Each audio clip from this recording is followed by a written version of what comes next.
Salve, salve, sejam bem-vindos, leitores e espectadores de O Antagonista. Eu sou Felipe Moura Brasil e recebo mais uma convidada hoje, uma mulher especial a essa minha série de entrevistas aqui durante a quarentena. Eu que estou trabalhando de casa em São Paulo, em home office, e ela é a deputada federal, professora Daiane Pimentel, do PSL da Bahia. Boa tarde, deputada, seja bem-vinda. Boa tarde, Felipe. Muito obrigada pela recepção. E é uma satisfação muito grande estar aqui contigo. Sou uma grande admiradora do teu trabalho, tá? Obrigado, deputada. Tenho entrevistado muitos homens aí da política, né? Eles que estão sempre batendo boca aí no debate público, mas há mulheres também, e a senhora representa uma parcela desse eleitorado. E eu quero saber, aliás, primeiro quero informar aqui ao público do Antagonista que a professora Daiane Pimentel, ela estava junto com a turma do Bolsonaro na campanha eleitoral de 2018 e acabou virando uma dissidente do bolsonarismo, uma deputada do PSL, o partido pelo qual Jair Bolsonaro se elegeu e do qual depois acabou saindo. Houve aquela cisão e ela ficou na turma que tem críticas ao governo, aos comportamentos que o Jair Bolsonaro e as decisões que ele tomou quando já estava no poder e que, na visão da deputada, pelo que eu vejo aí da participação dela no Congresso e nas redes sociais, está em desacordo, inclusive, com várias bandeiras de campanha. Então, assim como eu perguntei para o deputado federal Júnior Bozella, eu quero saber um pouco do histórico dessa aliança e depois a gente passa para a fase do rompimento. Então, como é que isso tudo começou? Então, Felipe, na verdade, eu venho de uma família que é toda voltada, militantes mesmo, parentes que são militantes da esquerda. Então, toda a minha formação social, estudantil e até como profissional, né, já que eu sou uma docente, foi muito através do viés ideológico da esquerda. Eu votei no Lula, eu votei na Dilma, obviamente muito mais naquela época por uma questão do social que eu vivia, das defesas que eu ouvia sobre a esquerda, mais em relação ao PT do que necessariamente por ter entendido a política e feito isso de forma mais consciente. E aí, quando foi em 2012, eu me casei.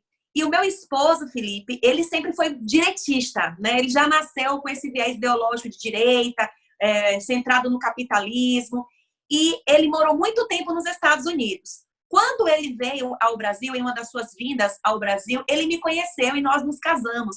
E em pouco tempo, acho que 3, 4 meses depois de casados, ele me levou para passar uma temporada nos Estados Unidos, justamente para abrir a minha mente em relação a outros viés ideológicos, né? O viés ideológico que ele tanto defendia, que era o de direita.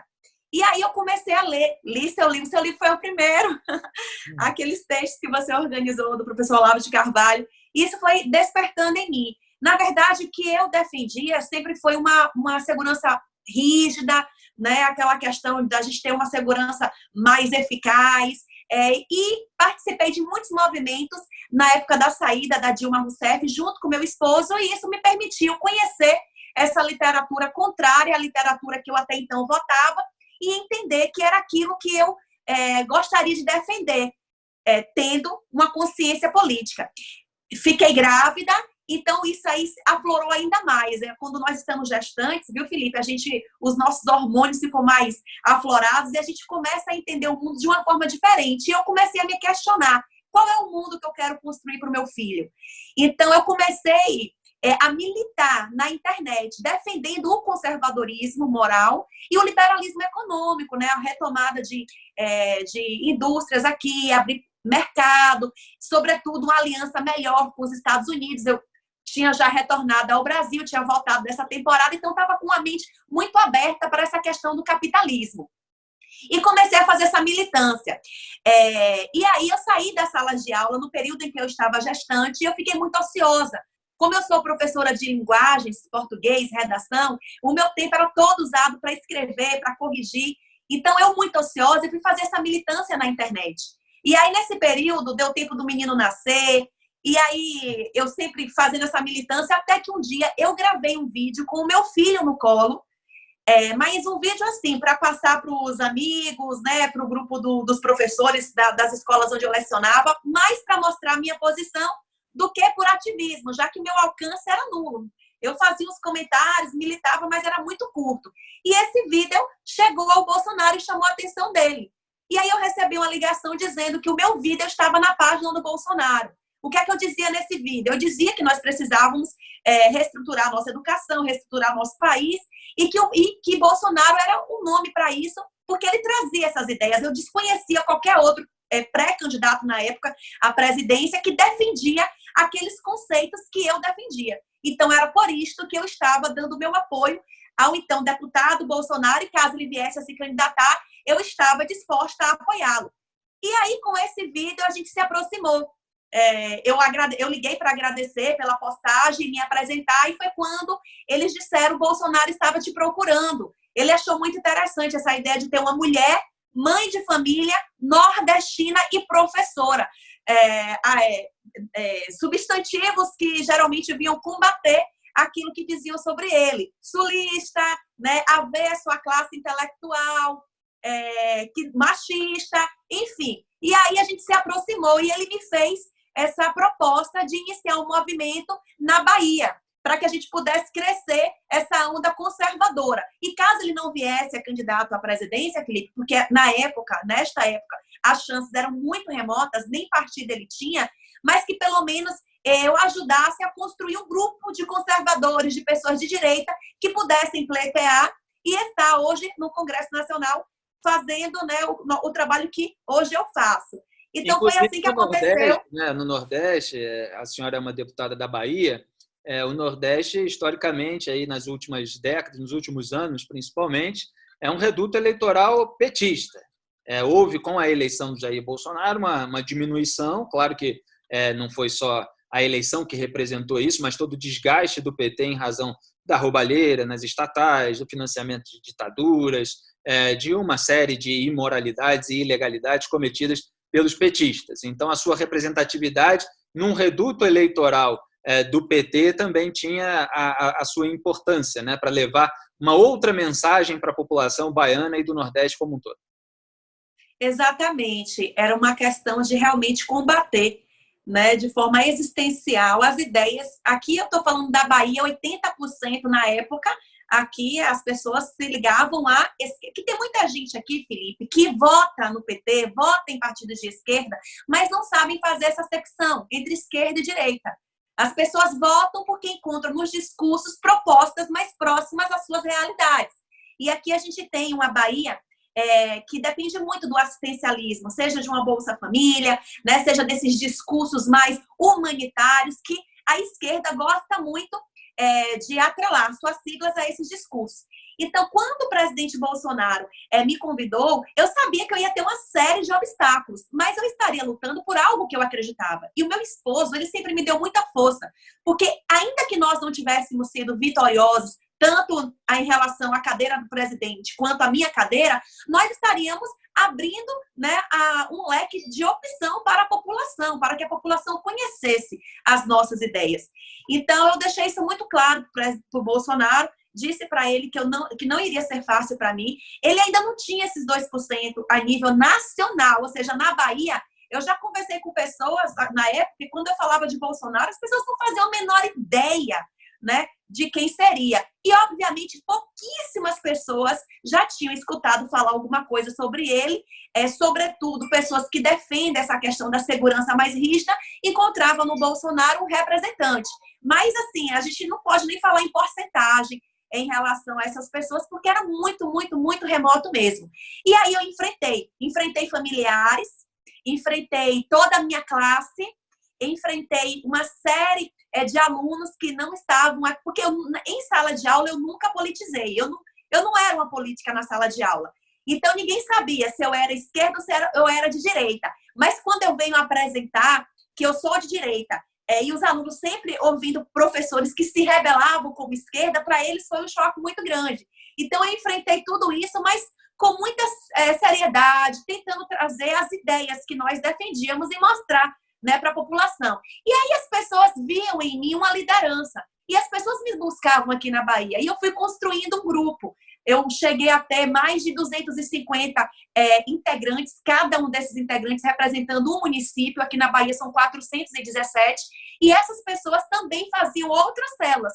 Ou seja, eu abri, né, um caminho aqui na Bahia para um movimento muito expressivo para o presidente Bolsonaro, que na época era apenas um pretenso à pré-candidatura.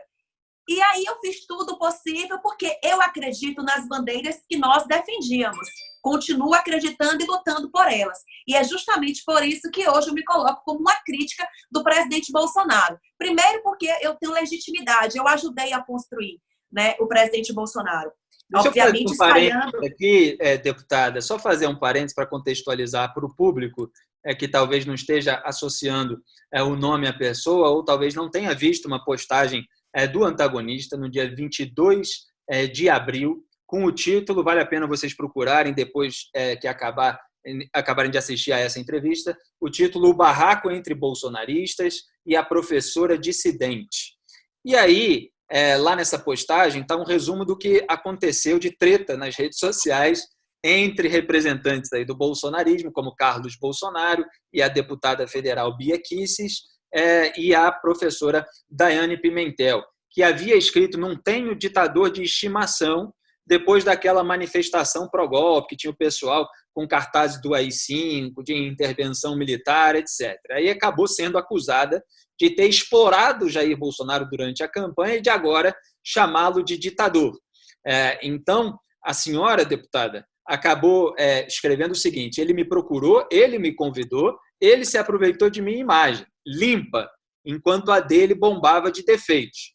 Essa foi a sua declaração que mais atingiu em cheio ali esse pessoal. E a Bia Kicis reagiu com um palavrão, vou ter que repetir aqui, abro aspas, e pensar que eu já gostei dessa merdinha, fecho aspas, e o Carlos Bolsonaro tentou uma ironia, aspas, o desconhecido e irrelevante Jair Bolsonaro usou a imagem dessa grandiosíssima para se promover, sensacional, meu Deus, fecho aspas. E aí vem todo o embate que se deu em seguida com aquela sua carta-resposta, cujos temas, é claro, a gente vai poder aqui detalhar nessa entrevista também. Então, quer dizer, a senhora acabou sendo acusada de ter surfado na onda Bolsonaro e, como é comum, como tem sido cada vez mais comum, acabar sendo chamada de traidora. E o que a senhora está colocando é que a senhora defendia as bandeiras, os princípios, a ideia, né? Não as pessoas, não o grupo político, é isso? Eu defendi muito o Bolsonaro porque eu enxergava nele a personificação dessas ideias. Eu passei praticamente 3 anos da minha vida com a camisa do Bolsonaro. Então, mas por isso mesmo eu me sinto confortável em fazer cobranças.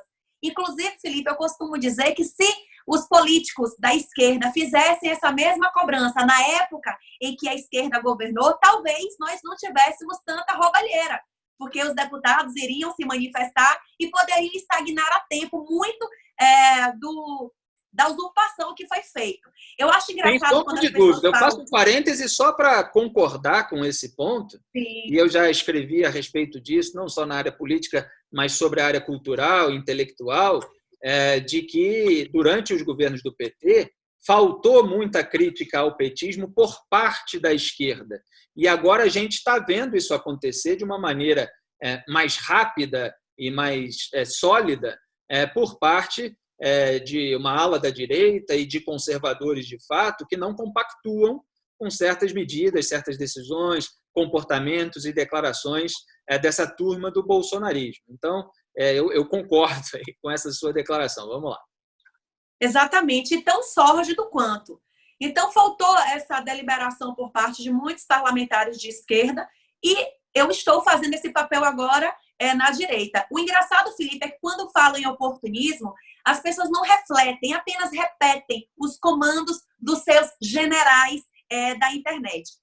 Eu apoiei o presidente Bolsonaro, obviamente que eu não sou a responsável pela sua vitória, mas o conjunto de pessoas como Daiane é sim responsável pela vitória do presidente. E dentro desse conjunto, eu posso citar o Gentili, o Lobão, o Nando Moura, eu posso citar uma série de pessoas que ajudaram a abrir os olhos da sociedade de quem era a esquerda e vislumbrar no presidente Bolsonaro, através das suas ideias, né, que haveria ali uma esperança e uma possibilidade.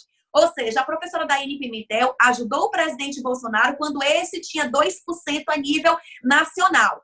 Então, não há oportunismo nisso. Se eu fosse um oportunista, eu estava aqui ajudando, por exemplo, o governador do meu estado, que é petista e detém de 80% da opinião pública.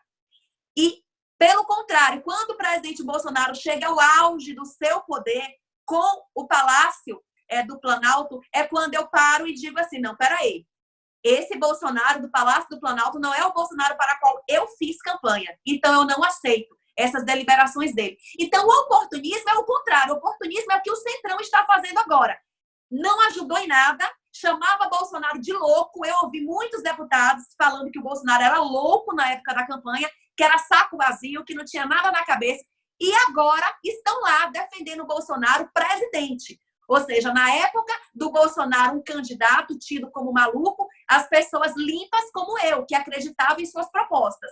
E agora que ele faz tudo ao contrário, lhe resta o Centrão. Então, o que é que há de oportunismo nisso? Há de oportunismo a relação entre Bolsonaro e hoje os parlamentares que trabalham dentro daquele modus operandi que a gente já conhece, do toma lá da cá. Isso sim é oportunismo. Mas não tem problema, eu sou professora de português, para mim é até uma satisfação aqui trazer o significado, né, da palavra oportunismo. Então, a gente tem uma dessas semânticas aí. Aliás, isso é um assunto muito importante. Eu faço as minhas ironias, aproveito até aqui para falar para o público do Antagonista nas redes sociais, que eu falo da novilíngua bolsonarista, né? O pessoal pesquisa aí o que seja a novilíngua, mas é uma linguagem nova aí que eles estão fazendo, em que o sentido das palavras vão se perdendo. Toda militância política tenta esvaziar certas palavras de sentido, ou distorcer o seu significado original para tentar ativar ali um sentimento, para tentar desencadear determinadas ações com a base emocional, sendo que aquelas palavras não estão correspondendo à realidade, não estão correspondendo, obviamente, ao seu sentido original da linguagem. E é um dever intelectual fazer esse trabalho de restauração da linguagem em nome do saneamento do ambiente cultural. Então, a senhora citou aí o caso do oportunismo, e eu até estava preparado aqui para brincar de que o pessoal do Centrão é o pessoal leal agora? Eles são a representação da lealdade? Será que é isso? Porque muitas vezes a gente vê na política a palavra lealdade, e isso não se restringe, é claro, ao bolsonarismo, sendo usada para encobrir justamente a conivência com imoralidades e com ilegalidades. E isso não é lealdade, né? Isso é cumplicidade. São distorções que vão sendo feitas. As pessoas ficam cobrando certos comportamentos omissos, complacentes, mas usam palavras bonitas para se referir a isso. Então, a gente precisa restaurar o sentido das palavras também. Perfeito. Então, assim, o Centrão, na verdade, o Bolsonaro, a palavra que poderia encaixar muito bem é a conveniência. Hoje é muito conveniente para os dois lados. Hoje a gente tem o Bolsonaro que tem poder e tem o Centrão que tem votos para garantir ao presidente Bolsonaro aí as suas pautas. E aqueles que, ao invés de buscarem cargos e nomeações, mas que lá atrás gastaram até do seu próprio bolso, como foi o meu caso, que rodei toda a Bahia dando palestras de graça, abrindo a mente das pessoas, levando a nossa ideia do que seria um país mais digno, de que a gente poderia fazer e merecia fazer uma mudança. Então, tudo isso foi com os meus recursos próprios. Então, assim, isso não é oportunismo. O oportunismo é justamente o contrário. Então, essa fábrica de neologismo aí do bolsonarismo, a gente precisa deixar claro para a população o que é que significa e acabar com isso. Eu aproveito aqui, Felipe, que seu alcance é extraordinário para dizer para as pessoas que busquem saber quais são as pautas de cada parlamentar.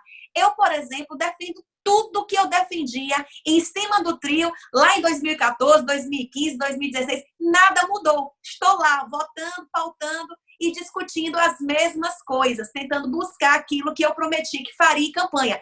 Quem se desviou disso foi o presidente Bolsonaro. E são tantos desvios, Felipe, que a gente não consegue nem enumerar de uma forma prática. Teria que ter aqui um dia de programa para a gente lembrar, que tem coisa que eu vou esquecer quando eu desligar aqui. Mas a gente vê que o juiz de garantia, todo enfraquecimento da Lava Jato, que não é apenas teórico, é prático. É só a gente perguntar qual foi o último político do alto clero que a gente viu sendo preso agora nesse último ano. Então, a gente não vê isso. O presidente Bolsonaro fala, no meu governo não tem corrupção. Eu não posso dizer que tem. mas é engraçado a gente também dizer que o PT governou muito tempo usando o mesmo discurso. E foi preciso realmente uma mobilização social muito grande para que efetivas investigações ocorressem. E aí a gente descobriu toda a podridão nos seus anos finais. Então, se ele não é corrupto, né, da forma como o Lula, por exemplo, foi, a gente só vai saber disso quando todas as investigações e todos os fatos forem evidenciados.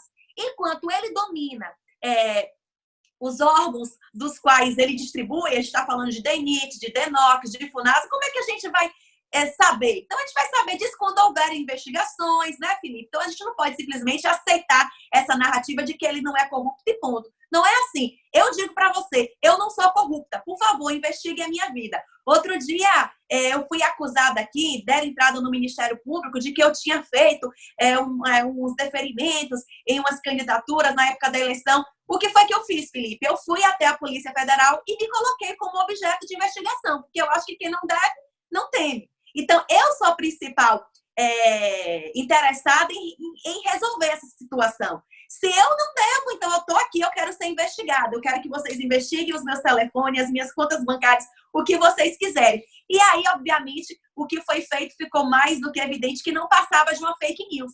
Ou seja, era isso que nós esperávamos do presidente Bolsonaro. Se ele não deve, ele tem que ser a primeira pessoa a dizer, olha, eu não devo, me investigue, vocês irão descobrir.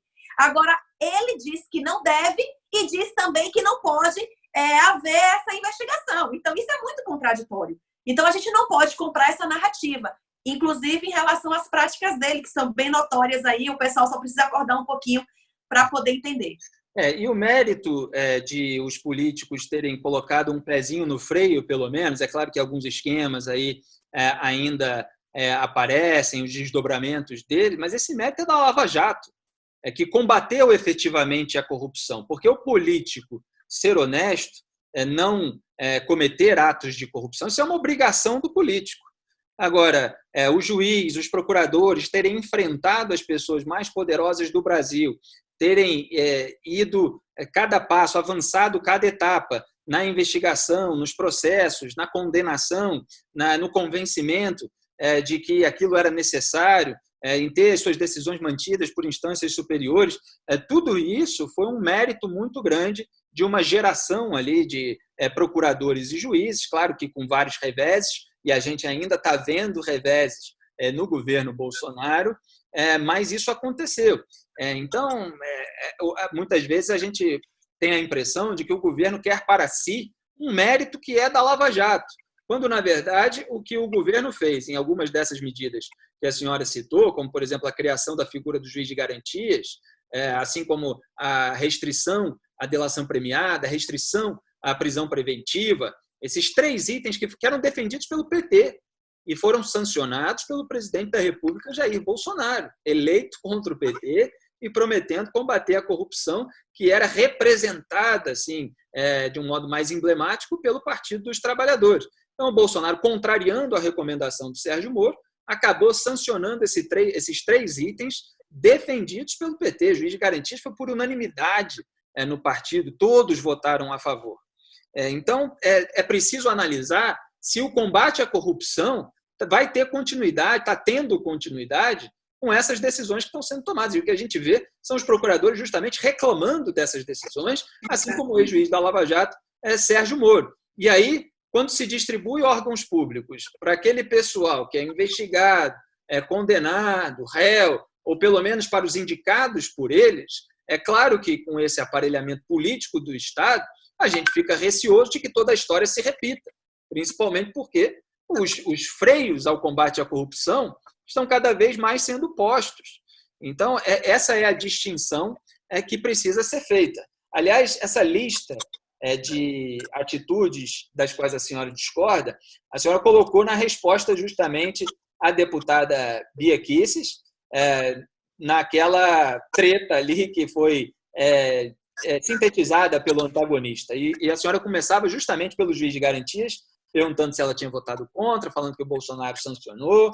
Aí a senhora diz, você criticava o Aras, né, Augusto Aras, na PGR, parou de criticar mais porque o que achou da decisão do Bolsonaro não apoiar o movimento da Lava Toga, o que acha das declarações do Dallagnol e outros procuradores que afirmam que a Lava Jato está sendo enfraquecida. Você votou para tirar o COAF do Ministério da Justiça e Segurança Pública, Bolsonaro sancionou. A senhora fala da delação e várias outras questões de fantasmas de gabinete, etc. Então, foram várias atitudes que levaram ao seu descontentamento. Agora, eu pergunto, deputada, houve alguma coisa de bastidor? Quer dizer, quais foram as suas impressões ao ter de lidar com a família Bolsonaro, com o governo em si, a partir de 2019 ou até antes, na transição? O que a senhora viu que desagradou internamente? Perfeito, Felipe. Eu só vou puxar um gancho da tua explanação. Quando eu falei em relação à Lava Jato, a gente vê nos próprios depoimentos dos procuradores como o Dalton Dallagnol, né, que é um ícone aí, dizendo que há enfraquecimento sim. Quando a gente fala em enfraquecimento, não significa o presidente chegar e falar acabou a Lava Jato, mas a falta de recursos, a iniciativa em se promover leis que traduzem em impunidade, tudo isso enfraquece sim o processo lavajatista. Quando eu digo que a gente nunca mais viu de tempos desse governo, por exemplo, alguém indo preso, não significa que as pessoas pararam de investigar, mas significa que a gente vê enfraquecimento de recurso estrutural através das leis, e isso tudo vai atingindo, sim, a questão da Lava Jato. Outra questão que eu queria deixar muito clara é que quando eu fui para a minha primeira manifestação, eu não fui para uma manifestação pró-Bolsonaro, eu fui para uma manifestação em apoio à Lava Jato, que estava aí para sangrar o sistema de corrupção que estava vigente na época, que era o da Dilma Rousseff. Então, eu não encontrei cartazes Bolsonaro é mito, Bolsonaro maravilhoso, mas eu já estava vestida de verde e amarelo lutando pelo meu país. Ou seja, é óbvio que o Bolsonaro se agarrou a essas pautas, porque eram essas pautas que estavam movimentando a massa da nossa sociedade. E em relação à deputada que você citou, ela tem uma idade mais avançada do que a minha mãe. A minha mãe tem 49 anos, né? Então, assim, por isso eu quis fazer uma comparação em relação... Ela me lembrou as minhas avós. Né? Só que as minhas avós, Felipe, foram mulheres analfabetas. Elas vinham da roça, elas não tiveram, aprenderam a pouco ler através da Bíblia. Mas elas tinham caráter. E era essa a mensagem que eu gostaria de passar. Uma mulher naquela idade, que teve, né, a sua vida profissional, uma procuradora aposentada, deveria ter mais respeito pelo próprio legado que construiu. Né? Foi nesse sentido que eu quis comparar ela, a lembrança que ela trazia em relação às minhas avós. E ela me chamar de merdinha mostra que esse pessoal gosta de discutir política através da baixaria, o que não é o meu caminho. Eu sempre discuto a partir do campo da ideia. E foi justamente por isso que eu trouxe aquela lista, né, que poderia ser muito maior, de perguntar à deputada por que então que ela votou contrário ao que o próprio presidente, que ela tanto defende, dizia. Ao contrário, ou seja, ele falava, vota para o juiz de garantia, e ela não votava. Vota para tirar o COAF do Ministério da Justiça, e ela não votou. Ou seja, se ela tem tanta certeza do que o que ele está fazendo é o certo, por que ela não contribuiu com as próprias votações? Então, é uma contradição muito grande, é aquele negócio de puxar o saco mesmo, para ver o que é que sobra para ela no fim, e é uma política da qual eu não comungo.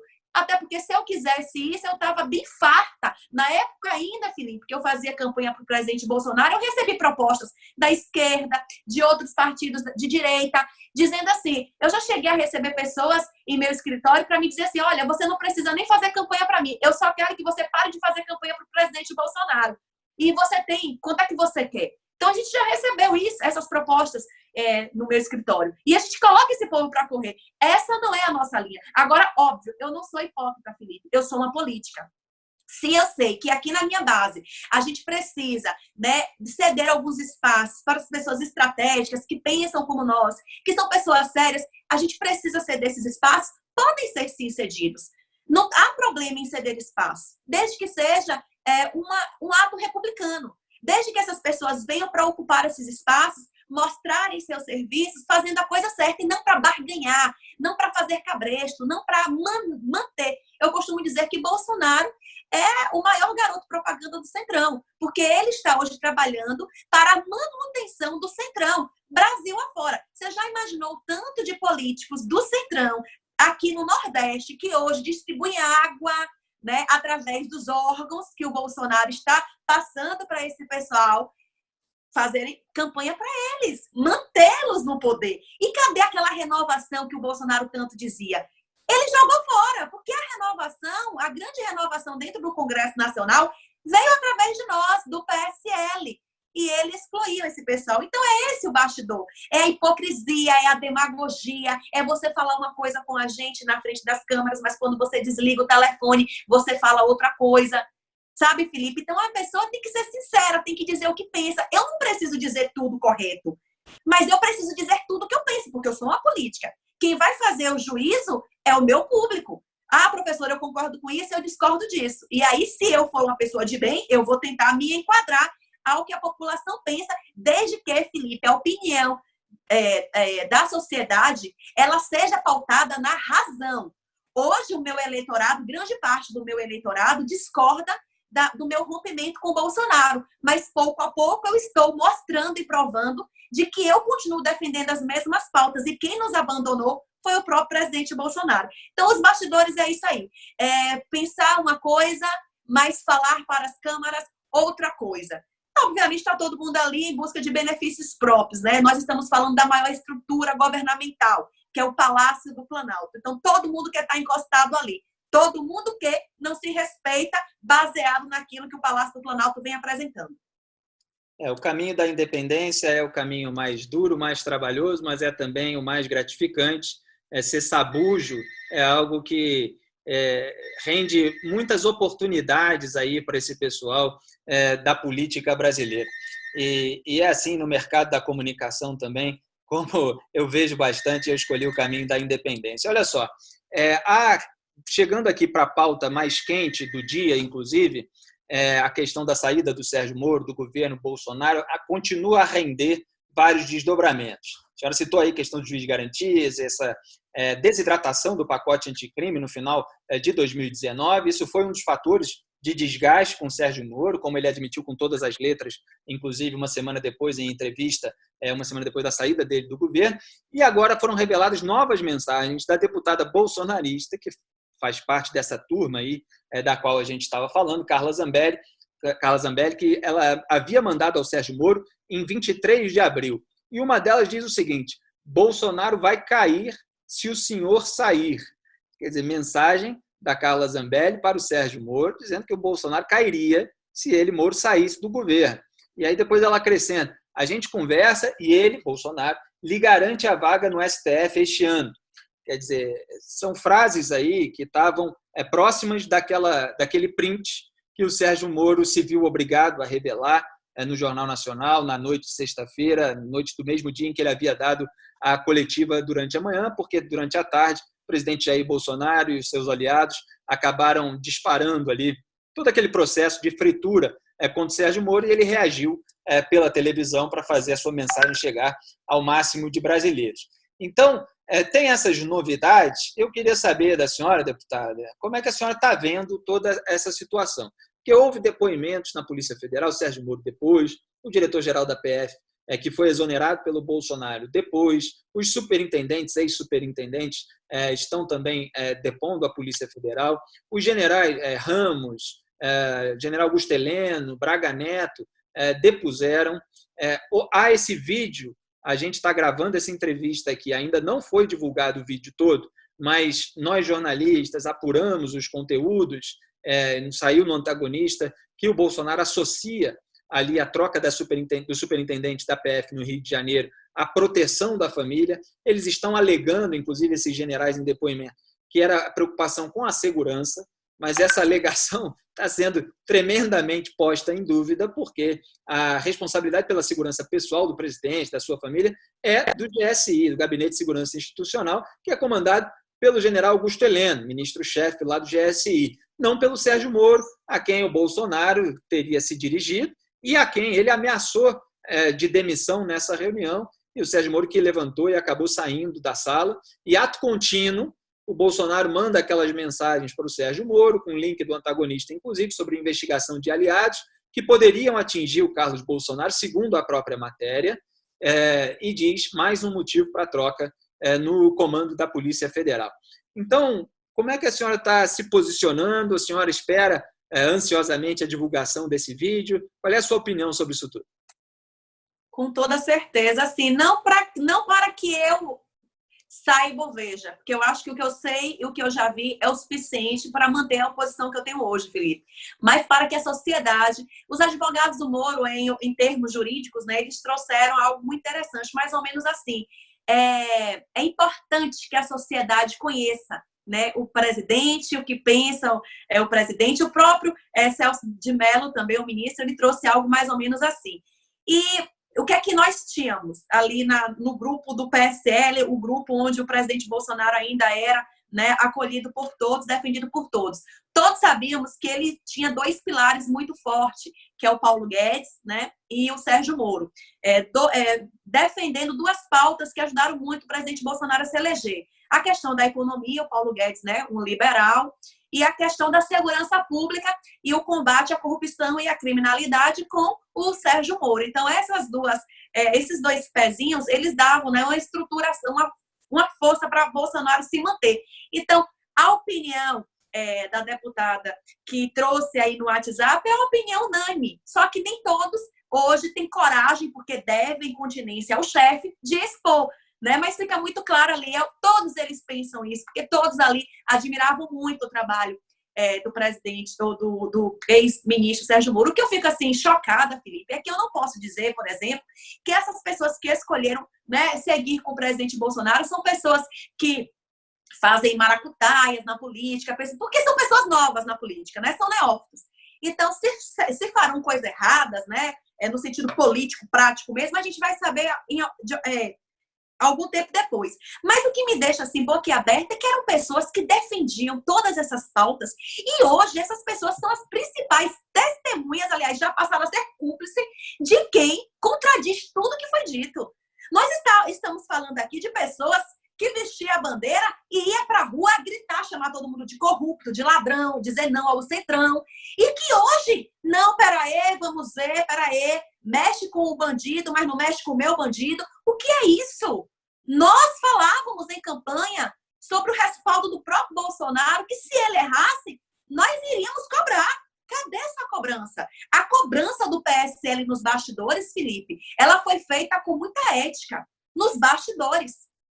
Presidente, vem aqui para a realidade. O que é que está acontecendo? Por que preterir os deputados do PSL em detrimento de políticos do Centrão? Só que ele não ouvia. Não ouvia e não ouvia e acabou que não ouviu ninguém, fez tudo como ele e a família dele quiseram fazer e o resultado nós estamos vendo hoje. Então, não é porque um dia eu apoiei o presidente Bolsonaro que eu tenho que ser submissa a ele. Se ele continuasse com a mesma prática, porque o discurso ele ainda tem, da época de campanha, ele teria ainda o meu apoio, mas ele não tem a mesma prática dos discursos que ele fazia. Então, eu me sinto, sim, confortável e no direito de protestar, porque eu não falo apenas como parlamentar, eu falo também como eleitora. E a senhora está presente nesse novo grupo, eu postei no Antagonista essa semana, com o deputado federal Júnior Bozella, o deputado federal Kim Kataguiri, a Joyce Hasselmann, uma Marcelo Calero, essa Frente Democrática Independente.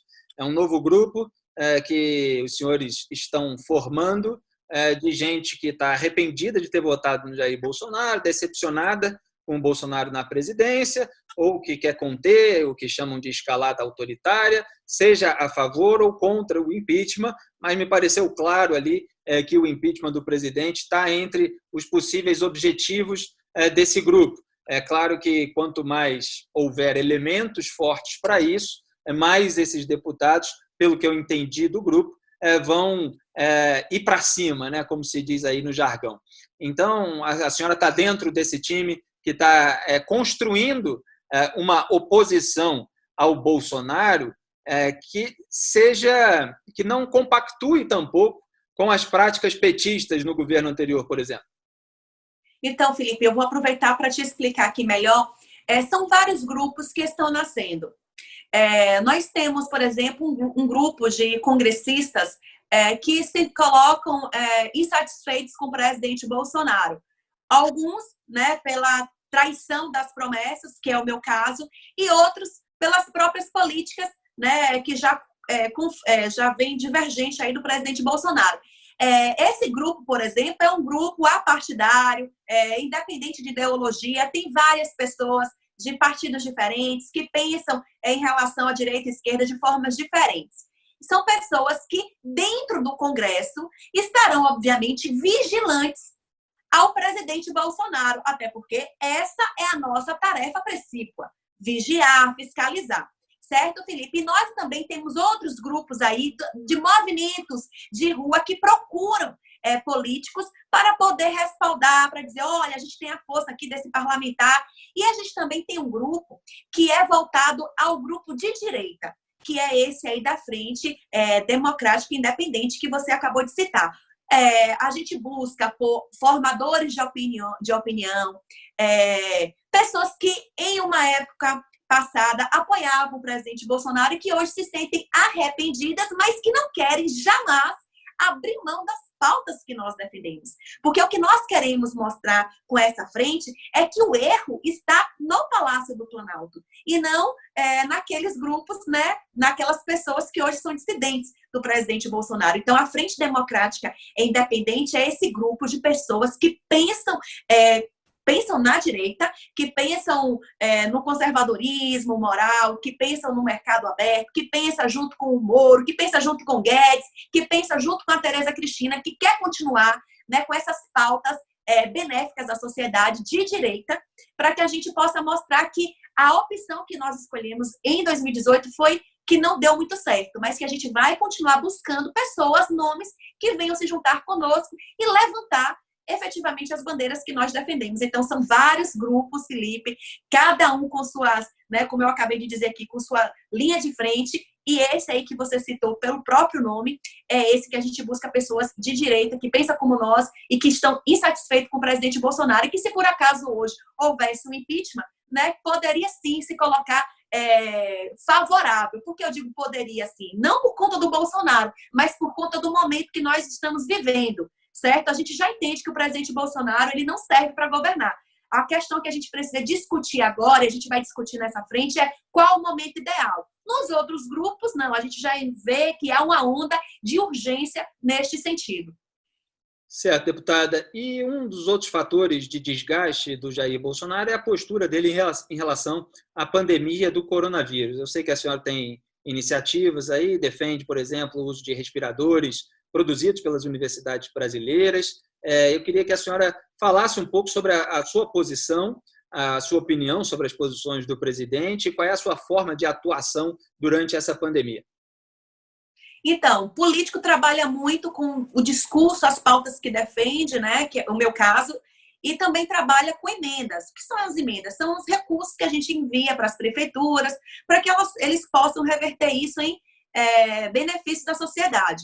Eu reverti muito das minhas emendas impositivas que eu tinha colocado para infraestrutura, para educação, reverti isso para poder passar aos prefeitos em relação às emendas de saúde. Transformei essas emendas, né, de outros setores para a saúde, para que a gente pudesse estar comprando respiradores, insumos, estruturando para que as prefeituras tenham condições de atender as demandas. Então, eu trabalho muito nessa linha com as minhas emendas e também fiz aí algumas indicações, das quais eu posso citar aqui a indicação número 480, Felipe, que fala o seguinte: se o presidente Bolsonaro está se queixando das aquisições feitas pelos governos estaduais, que são aquisições caras, né, desses respiradores, e também os governadores reclamam que o governo federal não manda recurso que dê para comprar, por que a gente não compra, então, respiradores produzidos pelas próprias universidades brasileiras? Eu posso citar aqui as pesquisas da USP, por exemplo, que tem um custo muito baixo, que tem uma produção muito rápida e que já está testado e aprovado pela Anvisa. A gente está falando de respiradores de um custo médio de R$ 1.500, Felipe. Uma produção de 2 dias. Então, por que a gente não incentiva os nossos pesquisadores, os nossos estudantes, e ao mesmo tempo a gente resolve essa questão da falta de respiradores pelo Brasil afora? Essa indicação minha foi feita diretamente ao Ministério da Saúde, já tem mais ou menos umas 3 semanas, e eu nunca recebi um telefonema nem para dizer assim, olha, a gente estudou aqui e isso aí não vai dar certo. E, deputada, como é que está o povo da sua Bahia durante essa pandemia de coronavírus? Como é que está a situação do povo baiano, pelo qual eu tenho tanto apreço, já fui várias vezes a sua querida Bahia, e eu zelo para que eles tenham a vida, muita vida pela frente, muitos anos pela frente, com saúde, com alimentação, com tudo a que tem direito, mas dentro de um cenário melhor do que esse pelo qual o mundo está passando nesse momento. A nossa querida Bahia, né, Felipe? Então, aqui a gente tem assim, um consenso muito grande entre o governador, que é do PT, e prefeitos de outros partidos, como PSD, Democratas, PSDB. Há uma convergência muito bacana. Obviamente, existem críticas, né? E a gente não deixa de fazê-las, mas existe um consenso de entender. Tanto Felipe, que está dando tão certo esse consenso aqui, que a Bahia, entre os estados, né, que está assim, com a taxa muito alta, é um estado que, devido ao nosso tamanho, a gente está conseguindo controlar. Obviamente que existem municípios onde se alastrou de uma forma maior. A gente fala aí de Ilhéus, Itabuna, Ipiaú, a própria Feira de Santana. Tem casos, um número muito expressivo, né? Em Salvador, por exemplo, o bairro onde eu resido é o bairro onde se tem mais pessoas contaminadas. Mas está dando para controlar. Existe um equilíbrio, né, um acordo entre o governo estadual e as prefeituras, e esse trabalho está sendo feito para fazer com que as pessoas entendam que precisam ficar em casa. E os prefeitos estão tentando trabalhar, levando assistência em relação à alimentação, levando as cestas básicas para os alunos de escolas municipais, por exemplo, né? Colaborando com a questão do auxílio emergencial, de como organizar essas filas. Então, aqui, apesar de ser ainda uma situação muito delicada e muito difícil, com muita resiliência, muita força de vontade, que é característico do nosso povo, e com essa concordância entre os poderes, Felipe, a gente está conseguindo manter uma média não tão assustadora como estamos vendo em outros estados. Deputada, muitíssimo obrigado pela sua participação. Se a senhora quiser fazer aí uma mensagem final aos brasileiros, aos baianos, fique absolutamente à vontade. Eu conversei com a professora Daiane Pimentel, deputada federal do PSL da Bahia. Eu que agradeço, Felipe. Estou aqui sempre à disposição e eu gostaria de mandar uma mensagem não só para a minha amada Bahia, mas ao meu amado Brasil. Existem, sim, muitos políticos que não merecem a nossa confiança. E eu falo isso não apenas como política, mas como cidadã, que também vota, que quer um país melhor para o meu filho, que tem apenas 4 anos de idade. Mas nem todo político é ladrão, nem todo político é corrupto, e nem todos os políticos nasceram para ser subservientes ao poder da vez. Eu fui eleita, sim, ajudando Jair Messias Bolsonaro, baseada nas propostas de campanha que ele já traiu. Ele é o traidor dessas propostas. E é o meu papel defender você, que muitas vezes nem sabe o que é que eu estou falando aqui. Mas entenda que eu estou defendendo o teu voto. Não o voto em uma pessoa, mas o teu voto em busca de dignidade, em busca de um país melhor. Quando eu errar, eu quero ser criticada pelo meu erro. Mas vamos refletir antes de criticar, porque a crítica, só pela crítica, ela não funciona. Não adianta criticar a esquerda só porque é esquerda. Não adianta criticar a direita só porque você não concorda com as ideias. Precisamos de fatos. E eu estou aqui embasada em fatos. E é por estes fatos que eu estou buscando a dignidade do povo brasileiro. Eu tenho certeza que o nosso fim vai ser um fim feliz e que vocês vão conhecer a verdade e saber que existem políticos comprometidos que estão fazendo isso aqui por todos vocês. Forte abraço, Felipe. Fica com Deus. Um abraço, deputada. Muito obrigado. Você acompanha aqui mais entrevistas e todo o conteúdo do Antagonista em youtube.com/o-antagonista e, é claro, no nosso site www.antagonista.com. oantagonista.com. Eu sou Felipe Moura Brasil, um grande abraço e até a próxima.